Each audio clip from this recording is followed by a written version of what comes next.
साथियों, समाजवादी पार्टी के मुखिया अखिलेश यादव जी दलित पिछड़े आदिवासियों के सबसे ज्यादा हितैषी हैं। इस वीडियो में हम समझाएंगे कि आज लोकसभा की सीट उन्होंने जारी कर दी है। जो पहली लिस्ट जारी की है उसमें कितने पिछड़े, कितने दलित और कितने आदिवासियों को टिकटें मिली हुई है। आपको इस वीडियो में क्लियर कर देंगे कि आखिर मेयर का चुनाव चंडीगढ़ में बीजेपी ने कैसे बेईमानी से जीता है। अरविंद केजरीवाल ने साफ साफ खुला इल्जाम लगाया है। असादुद्दीन ओवैसी ने बड़ी खबर लिखी है जिसे समझना बेहद जरूरी है।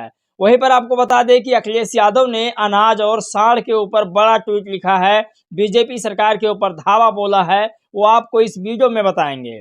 वहीं पर आपको बता दें टाइम्स ऑफ बीएसपी ने बताया कि जो अखिलेश यादव ने पीडीए का मुहिम चलाया था उसका पूरा बंटाधार कर दिया है, चौपट कर दिया है।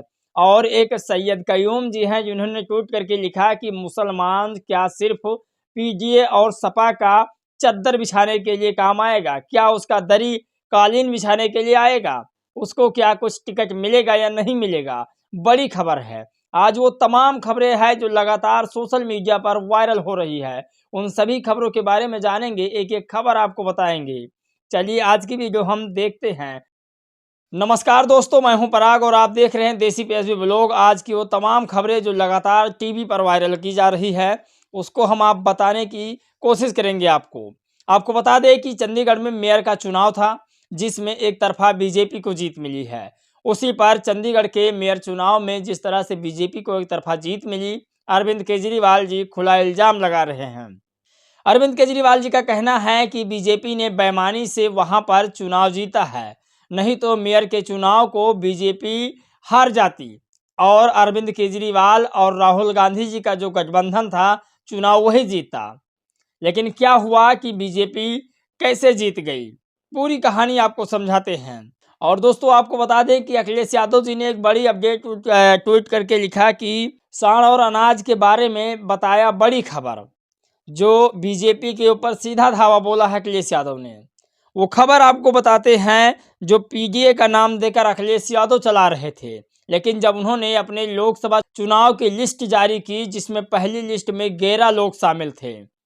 आपको बता दें उसमें 11 लोगों की लिस्ट में एक भी मुस्लिम समुदाय के और एक भी दलित समुदाय के लोग नहीं थे, टोटल ओबीसी लोग थे। वहीं पर टाइम्स ऑफ बीएसपी ने कहा कि क्या यही अखिलेश यादव जी की पीडीए की रणनीति है, क्या यही राजनीति है। बड़ी खबर उन्होंने बताई है। एक एक खबर आपके सामने पढ़ते हैं। पहली खबर हम चंडीगढ़ से शुरुआत करते हैं जिसे बहुत सारे लोगों ने अपने अपने यूजर अकाउंट से ट्वीट करके लिखा है। अरविंद केजरीवाल साहब ने ट्वीट करके लिखा कि चंडीगढ़ मेयर चुनाव में दिन दहाड़े जिस तरह से बेईमानी की गई है वो बेहद चिंताजनक है। यदि एक मेयर चुनाव में ये लोग इतना गिर सकते हैं तो देश के चुनाव में तो ये किसी भी हद तक जा सकते हैं। ये बेहद चिंताजनक की बात है। सोचिए, अरविंद केजरीवाल ने कहा कि जब ये नॉर्मल चुनाव में इतने हद तक गिर सकते हैं तो ये बड़े चुनाव में, दिल्ली वाले चुनाव में किस हद तक जाएंगे इसकी आप कल्पना नहीं कर सकते। और ये बड़ा अपडेट है, बड़ी खबर है। जो लोग अपने आप को अंधेरे में डाल रहे हैं वो भी गलती कर रहे हैं। आपको बता दें एक ऐसी पार्टी है जो सबको दीमक की तरह खाने में कामयाब हो सकती है, ऐसा कुछ यूजर्स का लिखना है। आपको बड़े अपडेट बताते हैं जो लगातार वायरल हो रहे हैं। पीडीए की बात अगर हम करें तो समाजवादी पार्टी ने लोकसभा चुनाव की पहली लिस्ट जारी की है, उसके बारे में थोड़ा हम जानते हैं। समाजवादी पार्टी ने लोकसभा प्रत्याशियों की जो अपनी पहली लिस्ट जारी की है उसका सामाजिक गणित कुछ इस प्रकार है। इस लिस्ट में 11 ओबीसी चेहरे हैं। इन 11 ओबीसी में 3 यादव, 4 कुर्मी, 2 शाक, 1 निषाद, 1 पाल। सोचिए, ब्राह्मण इसमें एक भी नहीं है। और संभल में एक मुस्लिम उम्मीदवार भी है और एक दलित उम्मीदवार को भी जगह दी गई है। सोचिए, जगह दी गई है।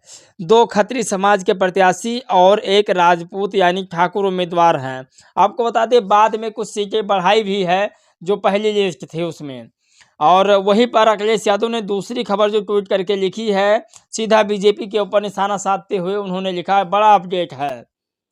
सांड और अन्य पशुओं के जानलेवा खतरों के बारे में जब भी भाजपा सरकार को आगाह किया जाता है तो उनका नज़रिया काफ़ी गैर जिम्मेदाराना होता है और उनके समर्थक इसका मजाक उड़ाते हैं। उनके समर्थकों को ये लगता है कि उनके साथ ऐसा हादसा नहीं होगा, लेकिन वो याद रखें, सांड भाजपाइयों को ना दूर से पहचानता है ना पास से। भाजपाई इसे गंभीरता से लें, नहीं तो किसी दिन पछताना पड़ेगा। सोचिए, ये बड़ा खबर है, क्योंकि जिस खेत में वो सांड जाते हैं, जिस फसल को नुकसान करते हैं, वो ये नहीं देखते कि ये भाजपा वालों की है या ये बीजेपी, सपा या इत्यादि जो भी है पार्टी उनकी है या फिर आम किसान की है। वो सिर्फ और सिर्फ नुकसान करने पे तुले हुए हैं। और आप लोग इसका बंदोबस्त क्यों नहीं करते, ये सरकार से बड़ी मांग है। वहीं पर दूसरी खबर अगर हम बात करें तो जो टाइम्स ऑफ बीएसपी ने ट्वीट करके लिखा है, ये बड़ी खबर है। जब 11 सीट जो जारी किया था अखिलेश यादव ने, उस पर टाइम्स ऑफ बीएसपी ने क्या लिखा था। पीजीए करनट लगाने वाले श्री अखिलेश यादव जी के आज सपा की पहली लिस्ट में एक भी डी यानी दलित नहीं है। यह सच्चाई है, सपा की ये कभी दलित हितैषी नहीं हो सकते। सोचिए। वहीं पर एक बड़ी खबर आपको बता दें कि असादुद्दीन ओवैसी साहब ने ट्वीट करके लिखा है, वो क्या खबर है आप भी थोड़ा इसे जानें और समझें तो ज़्यादा बेहतर होगा। 2015 से कई बुद्धिजीवियों और नेताओं में से मैं गालियां खा रहा हूं, क्योंकि मैंने बिहार में महागठबंधन का साथ नहीं दिया। तब भी और 2022 में भी मैंने कहा था कि नीतीशवा भाजपा में वापस जाएगा। ये इन लोगों की सियासी समझ का साफ सबूत है कि ये हर बार गलत साबित हुए हैं। बिहार की आवाम को अब फैसला करना होगा, या तो आप अपनी सियासी आवाज़ मजबूत करिए या फिर सियासी लाचारी को अपना मुकद्दर बना लीजिए। ख्वाब ये गफलत में रहना अब मुमकिन नहीं। ये सेकुलरिज्म के चौधरियों ने भाजपा को 2 बार जितवा दिया, लेकिन गाली AIMIM नेशनल को ही पड़ती है। सोचिए, इनका कहना है कि जिस तरह से मैं जानता था कि नीतीश फिर से धोखा दे सकते हैं, इसीलिए मैंने महागठबंधन में समर्थन नहीं किया था। ये बड़ी खबर है। वहीं पर अखिलेश यादव जी ने चंडीगढ़ मेयर चुनाव के बारे में एक खबर जारी की है।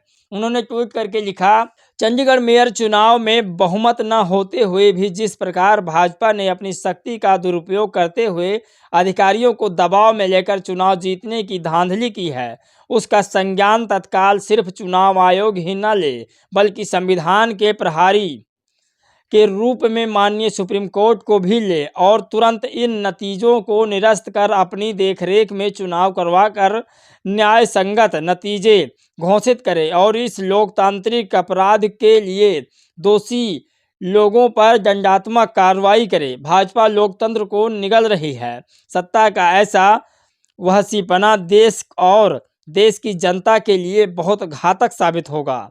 सोचिए, अखिलेश यादव जी भी मान चुके हैं कि आखिर लोकतंत्र के लिए बीजेपी खतरा है। सोचिए, ये बड़ी खबर है। और आपको बताते हैं कि आखिर सैयद कयूम साहब ने क्या ट्वीट करके लिखी है। जाने अनजाने में उन्होंने एक बड़ी बात तो ज़रूर लिख दी है, जिसे मुस्लिम समुदाय को सोचना चाहिए। ये बड़ी खबर है और उन्होंने साफ साफ लिख दिया कि क्या मुस्लिम समुदाय दरी बिछाने के काम आएगा सपा में, क्या उसको हिस्सेदारी नहीं मिलेगी। तो बड़ी अपडेट है और इसे सुनना चाहिए। सपा ने 16 की लिस्ट पहले जारी की और तुरंत बाद वाराणसी और मिर्जापुर के प्रभारी, जिसे प्रत्याशी माना जा सकता है, घोषित किए। 6 कुर्मी, 3 यादव और 1 मुस्लिम से पीजीए का निर्माण हो गया।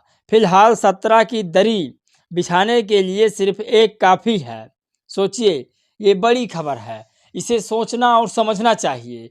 अभी तक और कई पार्टियां हैं जो अभी तक अपने लोकसभा चुनाव की लिस्ट जारी नहीं की है, जिसमें अखिलेश यादव जी पहले लिस्ट जारी कर चुके हैं।